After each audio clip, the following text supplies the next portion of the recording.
SBS 스페셜 간헐적 단식이 방송된 이후로 많은 분들이 간헐적 단식에 대해서 궁금해 하시는데요. 이번 영상을 통해서 간헐적 단식이 무엇이고 간헐적 단식의 장점과 남자와 여자의 차이점, 주의할 것, 그리고 단식 중에 먹어야 되는 음식, 먹지 말아야 하는 음식, 단식을 하는 동안 운동은 어떻게 할 수 있는지 등에 관한 내용으로 이번 영상을 준비해 보았습니다.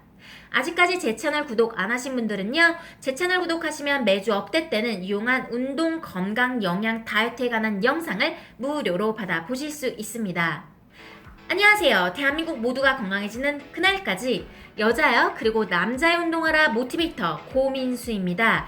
간헐적 단식은 일정한 시간을 정해두고 그 시간 동안에만 먹고 남은 시간에는 공복을 유지하는 것을 말해요. 간헐적 단식의 그런 기본적인 시간은 바로 16시간의 공복과 8시간 동안에 먹는 건데 이 8시간 내내 먹는 건 아니겠죠? 간헐적 단식을 하는 그 세 가지의 큰 이유가 있는데 그 첫 번째 바로 체지방 감량의 효과가 매우 크다입니다. 보고서에 따르면 간헐적 단식을 한 그룹과 그냥 보편적으로 아침, 점심, 저녁을 먹은 그룹 사이에서 똑같은 음식과 칼로리를 놓고 먹었을 때 간헐적 단식을 한 그룹에서 체지방 감량의 효과가 훨씬 컸다는 보고가 있어요. 이러한 신체적인 것 빼고도 여러분들의 정신적인 것, 이런 치매라든지 정신적 질병을 예방한다든지 아니면 집중력을 좀 더 높일 수 있다는 것이 간헐적 단식의 또 하나의 장점이고요.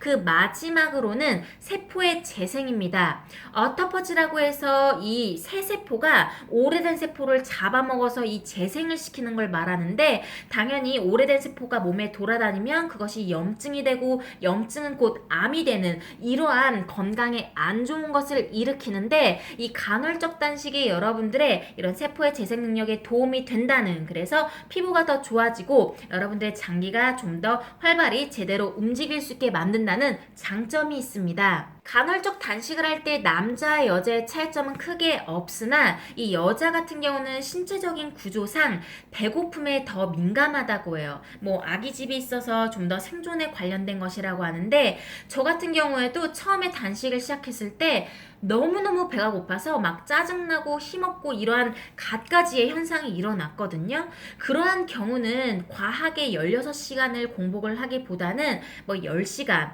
12시간, 14시간 이런 식으로 몸에 적응하는 시간을 주는 게 필요합니다. 그래서 단식이 너무 스트레스나 너무 힘들게 될 경우에는요, 생리가 멈춘다든지 이러한 것들 부작용이 올 수 있으니까 주의하셔야 되고요. 남자 같은 경우는 그런 게 없다 하더라도 내가 만약에 평상시에 3시간씩 뭘 먹는 사람이야. 저 같은 경우도 보디빌더 식단이라고 해서 3시간마다 뭘 먹었는데, 그러할 경우는 단식이 6시간도 정말 힘들어요. 왜냐면 3, 4시간만 되면 배가 고프거든요.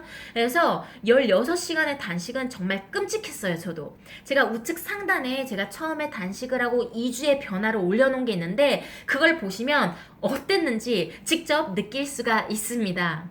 그럼 얼마나 단식을 해야 하나? 물론 내가 몸에 적응을 할 때까지 시간이 걸리겠지만 체지방 감량의 효과를 보기 위해서는 적어도 16시간의 단식을 해야 한다고 합니다. 16시간, 18시간, 20시간 그 이상 하는 단식도 있는데, 그것은 프롤롱 패스팅이라고 해서 24시간, 48시간 그 이상을 하는 건데요. 그럴 경우에는 여러분들의 체지방 감량의 효과보다는 이 정신적인 거나 이런 세포적인 것의 효과가 더 높기 때문에 체지방 감량을 목적으로 하시는 분들은 이 24시간이 넘어가지 않도록 단식을 하는 것이 더 좋다고 합니다. 다음으로 단식을 어떻게 시작할까? 그냥 굶으면 되지. 맞아요. 그냥 굶으면 단식을 시작하는 게 맞긴 맞는데, 여러분들이 16시간 동안 이 공복을 유지하기 위해서는 당연히 그 마지막에 먹는 게 뭔지 좀 중요해요. 저 같은 경우는 단식을 보통 12시에서 8시, 밤 8시에 단식을 시작해서 오후 12시 그 다음 날이죠. 그때 첫 끼를 먹는데 8시 마지막에 여러분들이 포만감이 포만감이 높고 그리고 소화가 느리게 되는 음식을 먹어야지만 그 16시간의 공복을 견디는데 좀 더 수월합니다. 당연히 그렇겠죠? 그래서 식이섬유가 높은 그런 야채라든지 아니면 엑스트라 버진 올리브 오일, 코코넛 오일 같이 포만감이 높고 소화가 되는데 오래 걸리는 것들 음식을 먹는 것이 단식을 하는데 좀 더 수월해요. 그럼 반대로 단식을 끝나고 첫 번째로 뭘 먹는가? 그냥 뭐 아무거나 먹으면 되지라는 생각하시는 분들 많거든요. 물론 간헐적 단식이 뭘 먹느냐는 포인트가 맞춰져 있는 게 아니라 공복을 말해요. 하지만 간헐적 단식을 하고 난 후에 여러분들의 몸 상태가 어떻냐? 굉장히 예민해 있습니다. 왜? 인슐린에 굉장히 예민해 있어서 첫 번째로 먹는 그 영양소를 다 몸에 흡수를 시켜요. 단식을 오랫동안 했기 때문에. 그래서 여러분들이 첫 끼를 먹을 때에는 영양가가 풍부한 음식을 먹는 게 굉장히 중요합니다. 그러한 모든 영양을 흡수할 준비가 되어 있기 때문이죠. 하지만 여러분들이 주의해야 될 게 공복을 유지한 후에 위가 작아져 있기 때문에 첫 끼를 너무 막 미친 듯이 많이 먹거나 이 장이나 소화에 부담이 되는 걸 먹으면 여러분들이 좀 더 힘들겠죠. 그래서 소화가 좀 더 잘 될 수 있는 음식으로 단식을 깨고 그 후에 또 주의해야 될 것이 있는데 바로 지방과 탄수화물을 같이 먹지 않는다입니다. 탄수화물을 먹었을 때 여러분들의 이 인슐린이 분비가 되고 세포가 열리면서 영양분을 받을 준비가 돼 있거든요. 그래서 탄수화물이 들어가면 그것을 받고 이제 에너지로 써요.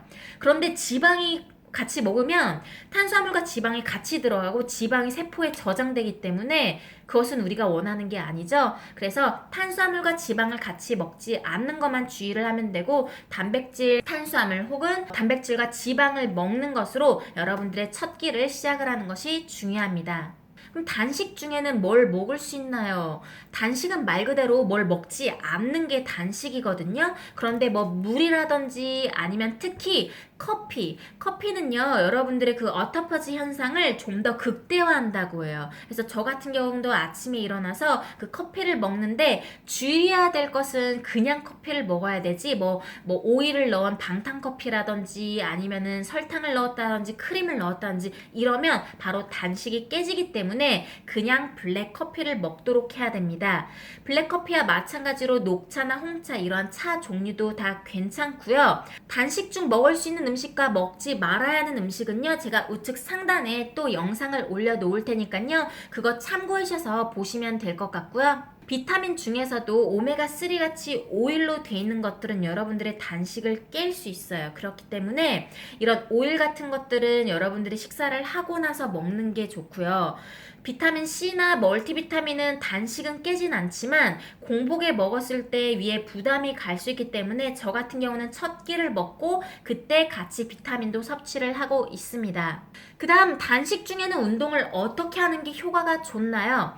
운동은요 단식 때도 할 수 있고 아니면 식사를 먹고 난 뒤에 할 수 있고 둘 다 조금씩 장단점이 있어요. 하지만 여러분들이 좀 더 체지방 감량의 효과를 보고 싶다라고 하면 단식 때 운동을 하는 것이 체지방 감량에 좀 더 효과가 높다라고 합니다. 그런데 뭐 크로스핏 같이 굉장히 고강도의 운동을 하는 분들은 단식 때보다는 에너지를 쓰기에 식사를 하고 그리고 나서 여러분들이 운동을 하는 것이 좀 더 효율적인 면에서 높다고 해요. 저 같은 경우는 아침에 일어나서 커피를 마시고 그리고 운동을 하고 그리고 후에 12시에 첫 끼를 하고 있습니다. 마지막으로 단식에 대해서 굉장히 궁금해하는 사항들이 있습니다. 단식 때 많이 하는 실수 중에 하나가 또 BCAA를 먹는 거거든요. 운동하시는 분들은 단식을 하면 근손실이 온다는 그런 강박관념을 가지고 있어요. 저 또한 그랬고요. 그래서 BCAA를 막 단식 중에 먹는데 BCAA를 먹는 순간 단식이 깨지기 때문에 단식 중에는 BCAA를 일단 먹으면 안 돼요. 하지만 간헐적 단식은 오히려 성장 호르몬을 일으키고 이 근손실을 야기하는 게 아니라 오히려 근성장에 도움이 되기 때문에 그러한 걱정은 안 해도 된다고 합니다. 하지만 내가 꼭 BCAA를 먹겠다 하시는 분들은요 단식이 마치고 여러분들이 첫 끼를 먹고 그 후에 운동을 할 때 BCAA를 섭취를 하는 것을 추천해 드려요. 단식은 건강적인 이점을 줄 수 있는데요. 하지만 내 건강 상태랑 이러한 다른 것들을 고려해서 나에게 맞는 식단과 나에게 맞는 방법을 찾아가는 것이 중요합니다. 저의 간헐적 단식의 경험은요. 저는 보디빌더를 오래 했고 단식을 해본 적이 없었지만 그런 단식이 주는 건강상의 이점으로 단식을 시작했고 지금은 굉장히 인슐린의 그런 수치의 정상적인 거라든지 내 감정적인 거라든지 굉장히 긍정적인 효과를 많이 보아서 지금도 그리고 앞으로도 계속 간헐적 단식을 할 예정입니다. 여러분들이 해보시고 궁금한 점이 있다라고 하면 댓글로 알려주시고요. 저는 여기까지 여러분들의 모티베이터 고민수였고요. 시청해주신 분들 감사합니다. 다음 영상에서 만나요. 바이!